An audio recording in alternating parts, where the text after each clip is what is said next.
bonjour.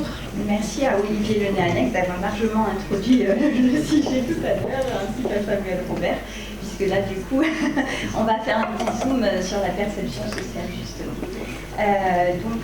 Juste deux mots d'introduction. Le Conservatoire du Littoral a initié un projet que maintenant pratiquement tout le monde connaît, qui s'appelle le programme Life Adapto, qui est un programme qui, en réponse en fait à la stratégie nationale de gestion intégrée du trait de côte, et qui vise à montrer au travers de 10 expériences pilotes qui sont représentées là sur le territoire métropolitain et ultramarin, de montrer comment on peut travailler autrement que par des solutions dures. Donc promouvoir des solutions fondées sur la nature, quand évidemment cela est possible, puisqu'on l'a vu au travers des interventions ce matin, ce n'est pas toujours évident, mais quand le Conservatoire du littoral est propriétaire du foncier en arrière littoral, c'est souvent plus facile. Mais même si ce sont des espaces naturels, un grand nombre d'entre eux ont été protégés par le passé au travers des plis, d'enrochements, de polders. Et l'objectif aujourd'hui, c'est d'essayer de refaire l'histoire et de voir quand est-ce qu'il est possible de désaménager et sous quelles conditions et comment. Donc nous avons travaillé sur ces 10 pilotes un petit peu, sans trop de méthode au départ. Évidemment qu'on avait des bribes de méthode, mais cette méthode, elle s'est construite en marchant comme très souvent c'est le cas. Et nous avons bien sûr travaillé sur l'aspect hydrosédimentaire et géomorphologique par des études très fines du littoral, et sur l'exemple des vieux salins qui va vous être développé, c'est le bureau d'études Artelia, mandaté par la métropole Toulon-Provence-Méditerranée, qui a fait ce travail-là. Et ensuite, nous avons fait un suivi très fin avec le BRGM. Nous avons également fait un suivi avec le MNHN, le Muséum national d'histoire naturelle, et le Conservatoire botanique méditerranéen, de l'évolution tout simplement des habitats naturels au niveau de ce trait de côte. On a fait une étude également de l'évolution des paysages et de la perception des habitants de leurs paysages. Perception sociale, avec une thèse CIFRE qui a été missionnée sur les 4 ans du programme Life Adapto, pour étudier justement l'évolution de la perception sociale sur ces disciplines. Et ensuite, on a fait tout un travail d'évaluation économique également, et puis de médiation et de décision. Et c'est pour cela que nous nous sommes fait épauler par l'Union nationale des CPIE et par chaque CPIE local représenté par Servan Tarot ici présent.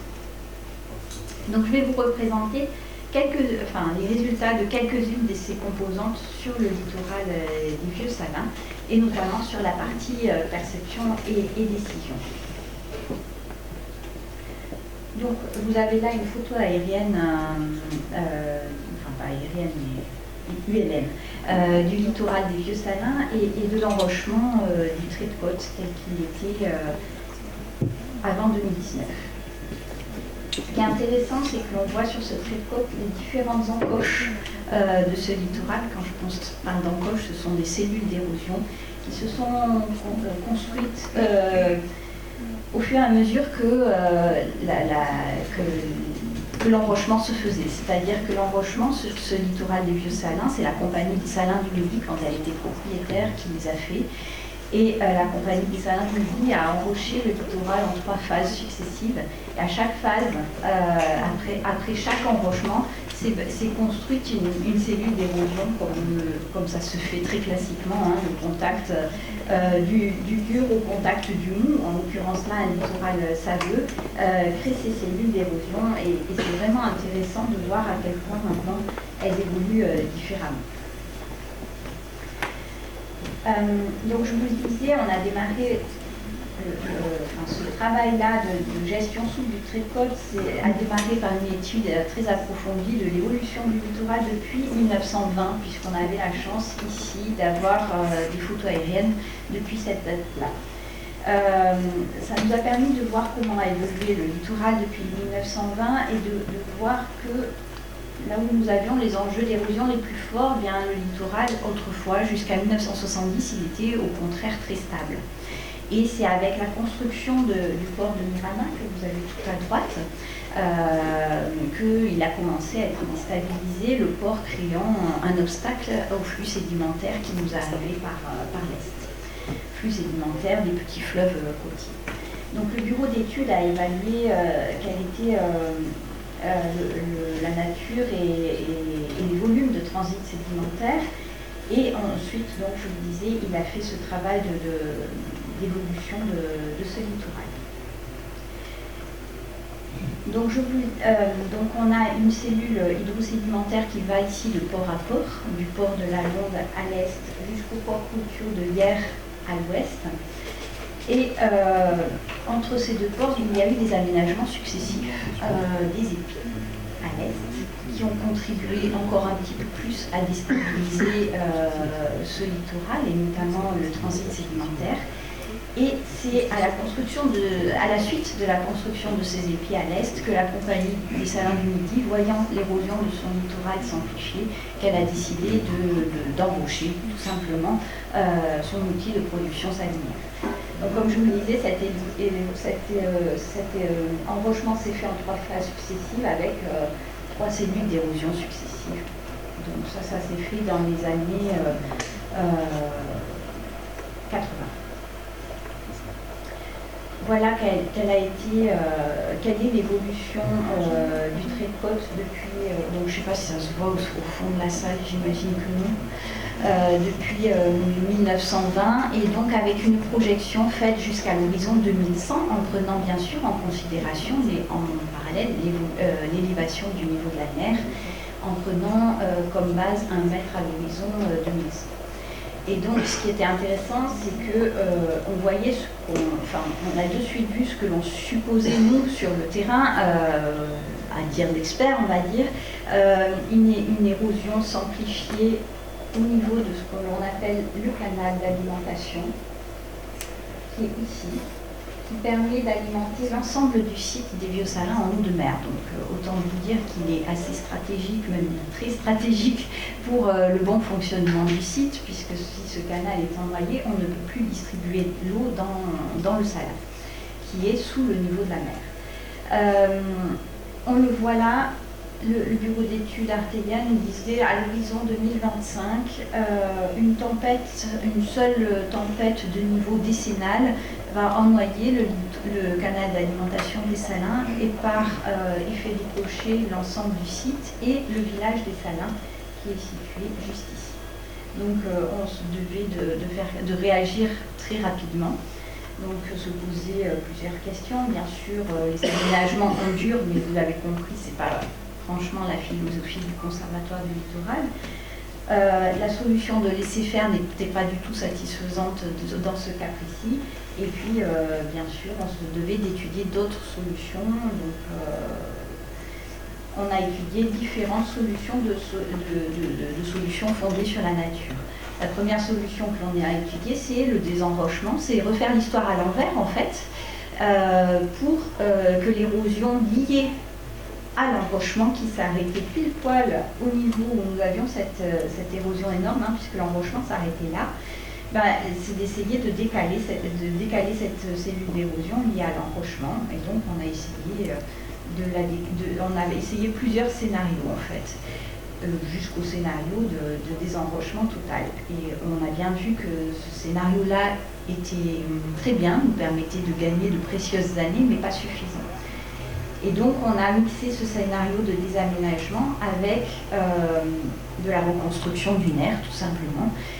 Il faut savoir que le littoral des Vieux Salins est extrêmement fréquenté. On a entre 180 000 et 2000 visiteurs par an sur le sentier du littoral. Et ce sentier du littoral, il faisait plus de 6 mètres de large par endroit. Les gens piétinaient partout parce qu'il n'était pas canalisé. Donc, le parti pris a été de les canaliser par des ganivelles.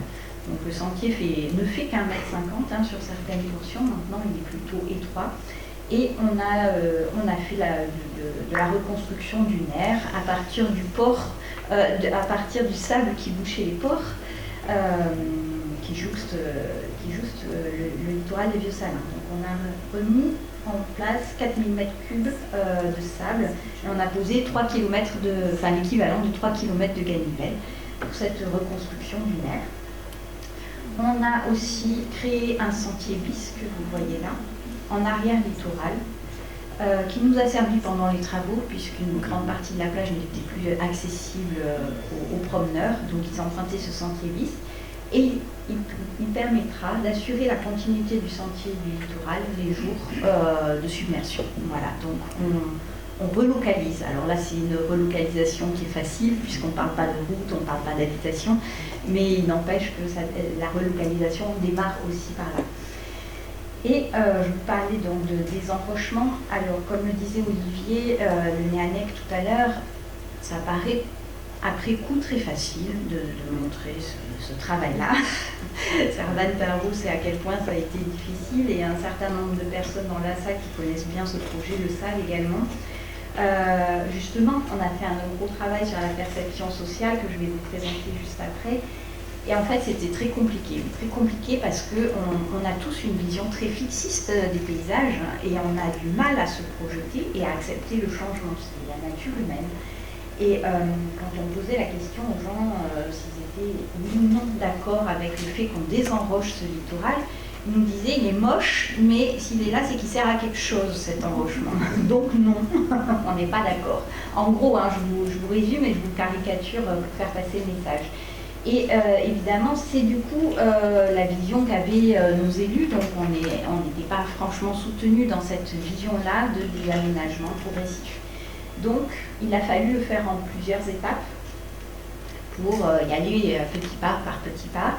Et on ne l'a pas fait entièrement. On n'a pas fait les 800 mètres qui étaient initialement prévus. On a désenroché 600 mètres en 2 fois. Donc, une première phase, puis une seconde phase. Donc je vous le disais là à l'instant, on a fait une enquête de perception sociale sur 3 années, en 2015 et 2016 avant travaux, puis après en 2020 après travaux. Et en 2015 et 2016, donc c'est un atelier d'étudiants qui a bâti cette enquête. Et donc les résultats montrent qu'effectivement 60% des usagers, donc quand je parle d'usagers, ce sont en fait les promeneurs réguliers qui avaient l'habitude de fréquenter ce sentier du littoral. 63% des usagers se prononçaient en faveur des enrochements, même s'ils disaient qu'ils étaient disgracieux pour 59% d'entre eux. Au passage, vous voyez une petite photo de ce à quoi ressemblait l'enrochement. Donc, fort de ces enquêtes, on s'est dit qu'il fallait, on se devait de l'accompagner, ce changement, pour essayer de modifier cette perception et non pas de faire en sorte que les gens changent d'avis, c'était pas ça l'objectif, mais c'était au moins qu'ils comprennent à quoi avaient servi ces enrochements et à quoi ça servait de les enlever. Donc on s'est fait épauler du CPIE pour plusieurs actions que Servan va développer. Merci Sophie, bonjour à tous. Oui, alors effectivement, nous, l'ensemble des 10 CPIE à l'échelle du territoire national ont été associés au projet Adapto avec donc cette mission de concevoir notamment des outils pédagogiques visant à aider à l'acceptation des travaux et notamment à les expliquer. Donc nous, sur le site des Vieux-Salins d'hier, on a travaillé de manière très étroite évidemment avec le conservatoire et TPM. On s'est approprié l'étude d'Artelia de fond en comble, là sur cette exposition, donc, qui est l'outil qui a été choisi pour sensibiliser le grand public des promeneurs et aussi la cible élue. On avait un enjeu fort, effectivement, parce que comme Sophie l'a dit, c'est donc un site très fréquenté, très apprécié des usagers, donc un enjeu particulier aussi en termes d'attachement émotionnel, etc., et de résistance au changement. Donc, pour rappel aussi, on était en 2019, ça commence presque à remonter. Il n'y avait pas vraiment une acceptation et un soutien très fort des élus sur ce projet. Donc nous, on a pris le parti d'expliquer le mieux possible via cette exposition, donc à la fois l'histoire du site, l'état des lieux morphologiques du site, les solutions envisagées, comment est-ce qu'elles avaient été construites, essayer d'expliquer que ce n'avait pas été un choix comme ça, décidé de manière arbitraire, mais qu'il y avait eu tout un ensemble de personnes, de scientifiques, etc., qui avaient réfléchi aux meilleures solutions pour le site, et donc d'introduire les solutions basées sur la nature, le rôle de la posidonie, le rôle des dunes, etc. Et donc l'avenir du site, avec les 2 derniers panneaux qui ont été réalisés après les travaux, pour montrer un petit peu le avant-après. Et on a aussi fait le choix, voilà, il y a 3 de ces panneaux sur les 14 qui sont exposés au fond de la salle. On a fait aussi le choix de panneaux donc, avec des explications pour les adultes à hauteur d'adultes et pour les enfants à hauteur d'enfants. Pour aussi que ce soit, puisque c'est donc un lieu très fréquenté par les familles, qu'on puisse venir en famille et donc découvrir le site et l'exposition en famille. Il y a eu plusieurs balades d'organiser sur le site et qui terminaient aussi par l'exposition pour l'expliquer, parce qu'effectivement, ce sera mon point de perspective, c'est-à-dire que là, avec cette exposition, on a vraiment été dans de la vulgarisation de connaissances et de la transmission de connaissances pour expliquer les choix et le site. On n'est pas encore dans de l'accompagnement à l'acceptation et au changement qui nécessite d'être beaucoup plus sur le terrain, au contact des gens. Si on laisse juste une expo, c'est pas suffisant. Donc on a pu faire quelques balades de site, mais moins que ce qu'on aurait aimé afin d'accompagner l'acceptation. Donc ça c'est pour l'expo, qui est donc toujours disponible. Et le deuxième travail qu'on nous avait confié au CPIE, c'était une approche pédagogique auprès des écoliers. Donc on a travaillé avec 4 classes des Vieux-Salins. Donc on a fait tout un travail d'ingénierie pédagogique pour créer des outils permettant aux enfants de comprendre là aussi ce que ça voulait dire la gestion du littoral, l'érosion du littoral, comment se forment les plages, etc. Donc c'était un parcours en 1 journée et demie, une demi-journée en classe avec tout un livret de l'élève lui permettant de découvrir justement tous les éléments constitutifs des Vieux-Salins. Et ensuite une journée sur site où justement ils exploraient, ils regardaient, ils faisaient de la lecture de paysages, ils faisaient du land art pour comprendre ce que ça voulait dire l'évolution naturelle et artificielle, avec ce message évidemment qu'on voulait faire passer. Le littoral c'est vivant, ça bouge, ça s'adapte, les solutions pour la nature c'est accompagner cette vie et cette évolution. Et du coup voilà, ça a très bien marché. Du coup, du fait du projet, ça n'a pu être réalisé qu'1 année. Pour autant, tous ces outils pédagogiques, le livret de l'élève, la maquette 3D pour se rendre compte du rôle des différents éléments c'est celle-ci qui a été réalisée par les amis de la presqu'île de Gien, qui ont fait un super travail. Voilà, ce sont des outils qui sont toujours existants, qu'on peut toujours mettre à disposition dans le cadre de projets comme ça, un peu d'accompagnement. Donc, sur les élèves, mais aussi plus globalement sur d'autres publics.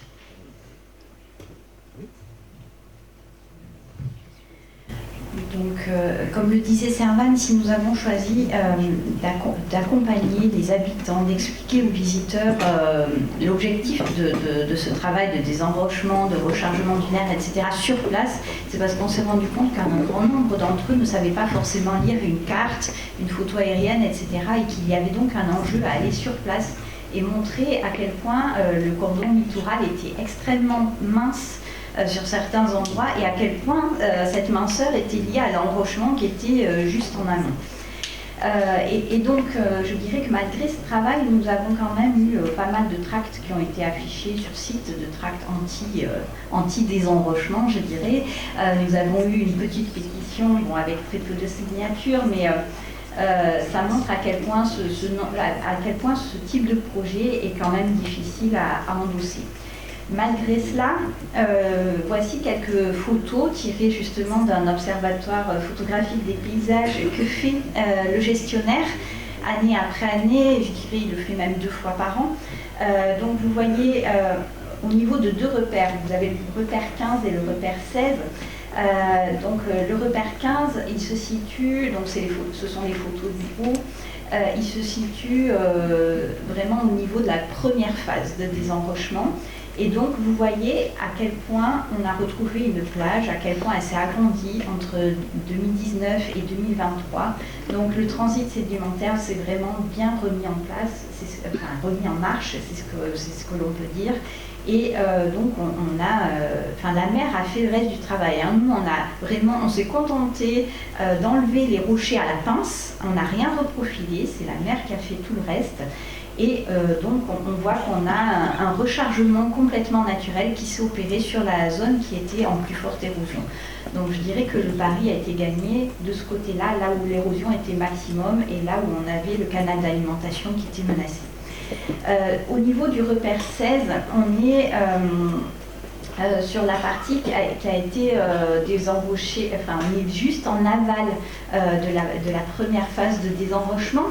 Donc ça veut dire que donc, le premier désenrochement a été fait en octobre 2019. Et donc, on le voit, on a une loupe d'érosion qui s'est manifestée en mai 2020, ce qui est normal, puisqu'on était immédiatement en aval de l'enrochement. On voit très bien cette loupe d'érosion par le fait qu'on a des petits...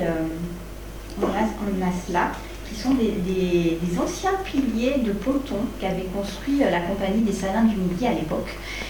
Piliers qui étaient en fait sous l'enrochement. Et on voit que ces piliers, en novembre 2023, ils ont totalement disparu, non pas parce qu'ils ont été emportés par la mer, mais parce qu'ils se retrouvent sous le sable. Parce qu'entre-temps, nous avons enlevé encore 250 mètres linéaires d'enrochement supplémentaires en novembre 2020 et que eh bien, le transit sédimentaire s'est remis en place également de ce côté-là.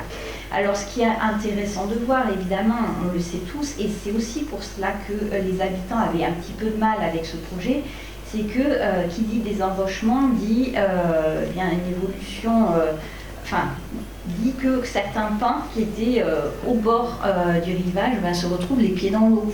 Et évidemment, les pins, on le sait tous, ils n'aiment pas trop l'eau salée. Et donc, c'est ce qui faisait que les habitants avaient un petit peu de mal avec ce projet parce qu'ils disaient ce littoral est très ombragé et on l'aime particulièrement pour ça. Donc, on le voit aussi, hein, les pins de premier plan ont disparu.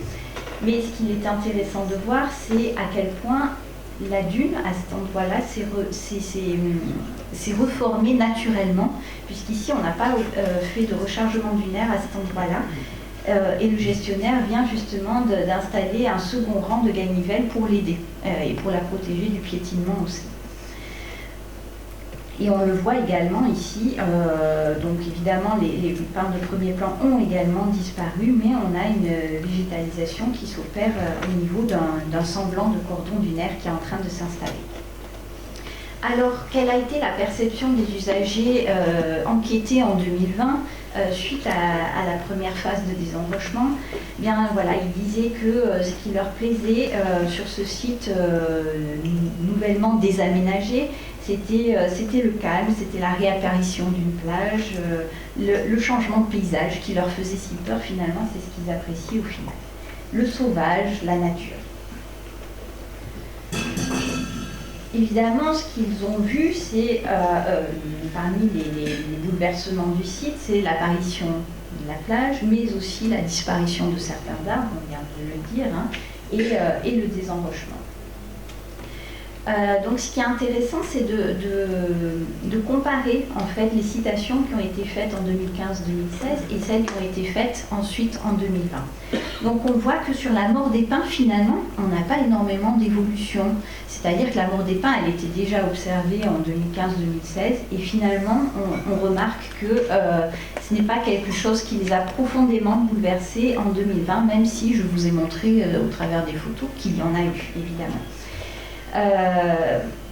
Et on voit, c'est étonnant aussi, que la montée de la mer, finalement, elle est moins citée.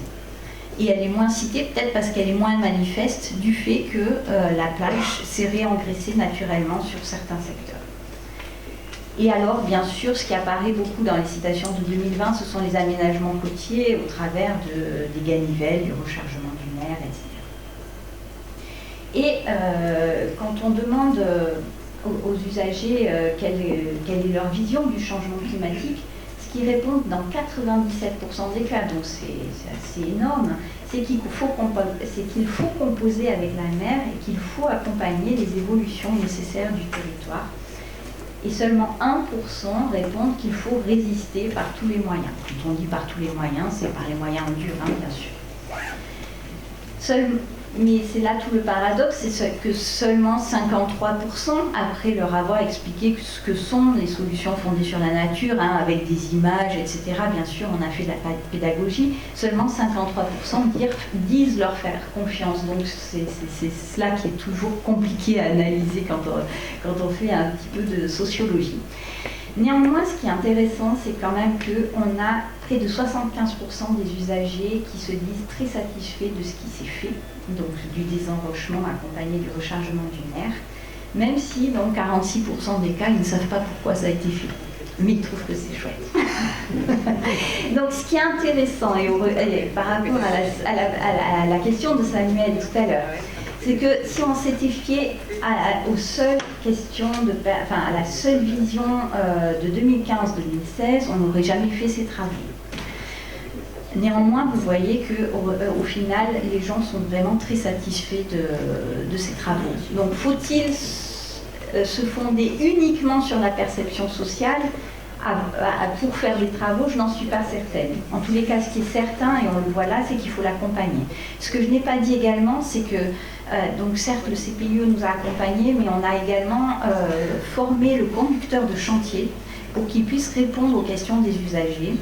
Et on a eu la chance d'avoir un super conducteur de chantier, il faut le dire, qui aimait discuter avec les gens, voilà, et qui a pris le temps de discuter avec eux. Et ce qui est intéressant, c'est que quand on a fait la réception de chantier, il nous a dit, je dirais qu'il y a à peu près un petit peu moins d'un quart de personnes à convaincre. Et c'est rigolo parce que ça correspondait vraiment pile poil avec les résultats de l'enquête de perception sociale. Et donc il a été très bon et je pense que lui aussi a contribué à faire passer un certain nombre de messages. On a aussi mis en place des panneaux sur le site pour expliquer. Et ce qui est intéressant, c'est que les panneaux étaient lus. Et ils sont encore très lus d'ailleurs. Alors que très souvent les gens passent sans regarder. Mais comme là, ils voyaient que tout était en travaux, ça les interpellait tout de même. Alors juste, je vous livre un petit résultat qui est assez intéressant, je dirais, pour une vision globale. Pensez-vous que le changement climatique a des effets précisément sur le littoral? On n'a que 75% des personnes qui répondent oui. C'est quand même intéressant. Et quand on leur demande quels sont pour eux les effets du changement climatique sur le littoral, c'est l'élévation du niveau de la mer qui arrive en première réponse. Et les tempêtes plus violentes et fréquentes n'arrivent que dans 28% des cas, donc c'est assez intéressant de le mentionner.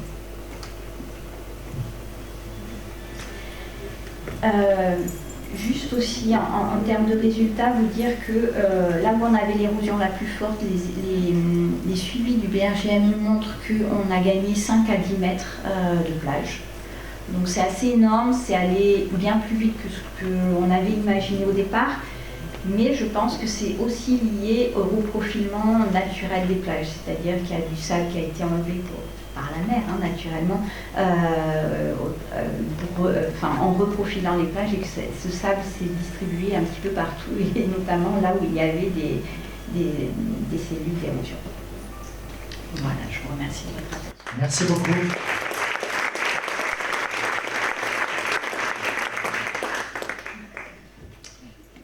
Est-ce qu'il y a des questions? Bon, on va juste changer de bord un peu et je reviens vers vous.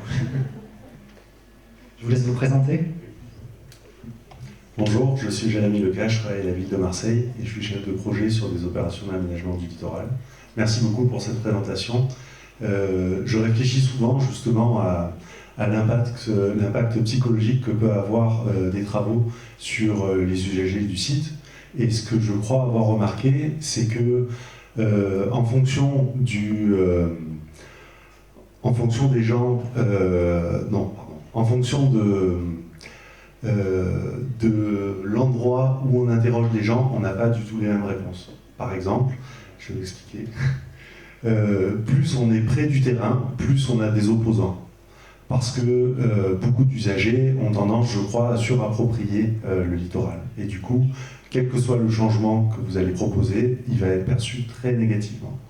En revanche, plus vous vous éloignez du terrain, et plus vous allez rencontrer des gens qui n'ont pas de lien affectif ou d'intérêt économique ou d'intérêt social direct, plus ils vont adhérer à des changements, surtout s'ils ont une coloration écologique qui paraît moderne, qui paraît basée sur la nature. Et donc, ça pose la question qui est à quelle échelle géographique doit-on interroger les gens? Si on veut des opposants, il faut une échelle géographique très locale, et au plus on va élargir, au plus on va récolter l'adhésion. Voilà, c'est tout ce que je voulais dire. Vous voulez répondre dans le cadre du projet? Je suis assez d'accord avec ce qui vient d'être dit. Néanmoins, nous, on a vraiment été sur place. C'était volontaire. Lors de l'enquête 2020, les sociologues qui nous accompagnaient nous ont dit qu'il faut un petit peu sortir et aller un petit peu à l'extérieur, en ville, etc. Mais on se rendait compte qu'on avait en ville on avait du mal en fait à passer le questionnaire, à présenter les questions à des personnes qui connaissaient ce littoral et qui avaient surtout vu les travaux opérés, etc.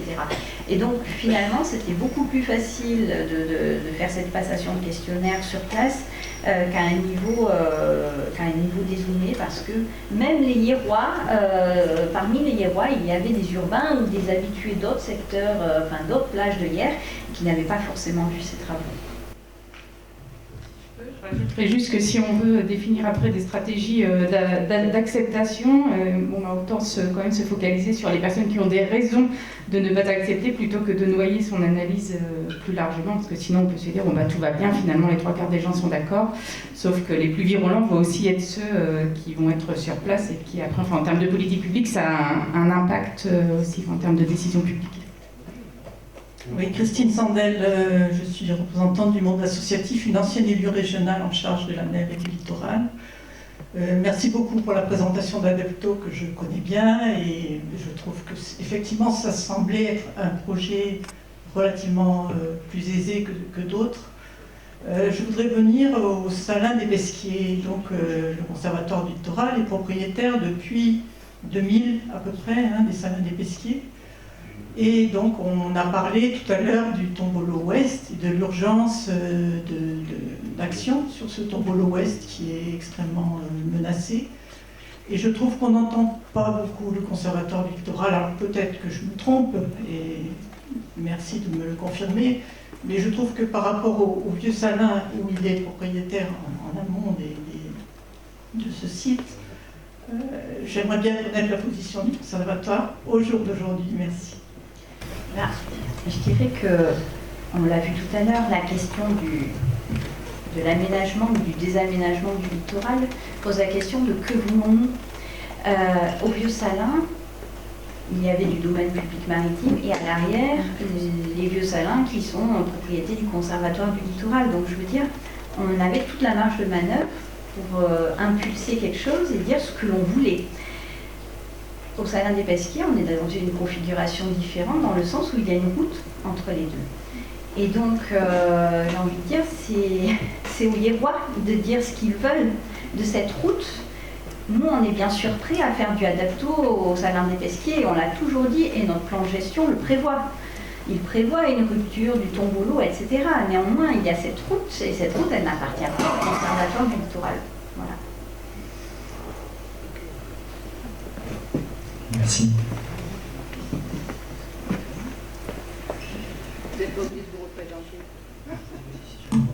Oui, une petite question. Patrick Montfort, donc CNRS à Montpellier, et en charge de questions sur le littoral.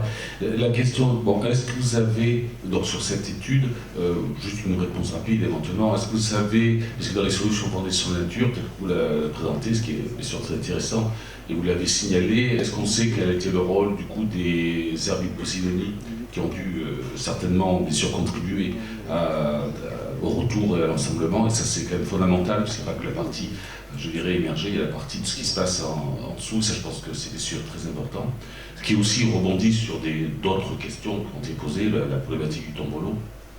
Dans cette étude d'ailleurs, il y a un des points, vous le montiez, c'est ce qui s'était passé dans la région du Golfe d'Egmont, où on a justement enlevé une route qui était sur un cordon littoral et qui a aussi, je pense, reconsolidé complètement le littoral là, entre la mer et une lagune, hein, c'est entre Carnon et le Grau-du-Roi. Alors bon, c'est toujours compliqué, est-ce qu'on peut refaire la même chose ici avec les questions qui sont posées par rapport au tombolo. Et alors sur la perception, est-ce que vous avez vous avez fait la perception des usagers, et qu'en est-il des décideurs? Est-ce que vous avez une enquête par rapport aux décideurs, comment ils voient aujourd'hui cette question des solutions fondées sur la nature alors elles ne sont pas toutes, il ne faut pas considérer qu'on fera tout, bien sûr, avec les solutions fondées sur la nature, mais comment eux, ils s'emparent de cette question? Je dirais que les décideurs, ils nous disent que c'est beau aujourd'hui, mais que ce n'est pas forcément reproductible partout. Voilà. Mais certains disent je me suis trompée. C'est déjà bien. Alors effectivement, par rapport à l'herbier de Posidonie, bon, j'ai été très vite parce que je ne pouvais pas tout développer. On a la chance, au droit des Vieux Salins, d'avoir un herbier récif de Posidonie qui est assez extraordinaire. Par certaines conditions atmosphériques exceptionnelles, on le voit, hein, cet herbier frangeant, et on sait aussi que les petites loupes d'érosion dont je parlais tout à l'heure, elles sont liées à la fois au désenrochement, enfin à l'enrochement successif, mais aussi sur certaines zones justement à des ruptures dans l'herbier de Posidonie. On pense qu'il a un petit peu morphé pendant la Seconde Guerre mondiale parce qu'on voit des cercles justement où il n'est pas forcément en très bon état. Donc cet herbier, il a un énorme rôle bien sûr dans la protection du littoral des Vieux Salins, tout comme les îles d'Or d'ailleurs, hein, qui ont un rôle assez intéressant. Donc le littoral est malmené uniquement par les tempêtes de sud-est. Mais si les tempêtes sont uniquement de sud, on a les îles d'Or et l'herbier qui permettent de protéger ce littoral. Ce que je n'ai pas dit aussi, c'est qu'on est sur une plage qui n'était pas nettoyée mécaniquement, et qu'une des premières choses que le Conservatoire du littoral essaie d'impulser auprès des communes lorsqu'elles demandent des conseils, c'est de modifier la méthode de nettoyage des plages et de laisser les laisses de mer, de laisser bien sûr les banquettes, etc. Mais maintenant on a la région qui fait tout ce travail-là ici en PACA. Mais on avait déjà une plage tout à fait naturelle d'un point de vue nettoyage de ce côté-là. J'avais proposé aux organisateurs de la journée qu'on fasse une sortie terrain aujourd'hui, mais ça n'a pas été possible. Mais c'est intéressant de voir les banquettes justement sur ce littoral qui sont assez intéressantes. Et j'ai oublié la troisième question. Alors voilà, c'est ça qui est intéressant dans le travail qui a été fait au travers d'Adapto, c'est que donc on a 10 expériences pilotes totalement différentes. C'est-à-dire que sur le littoral atlantique et Manche-Mer du Nord, on a essentiellement des polders, et où le travail qui a été fait, souvent aidé par la mer, hein, c'est un travail de dépoldérisation.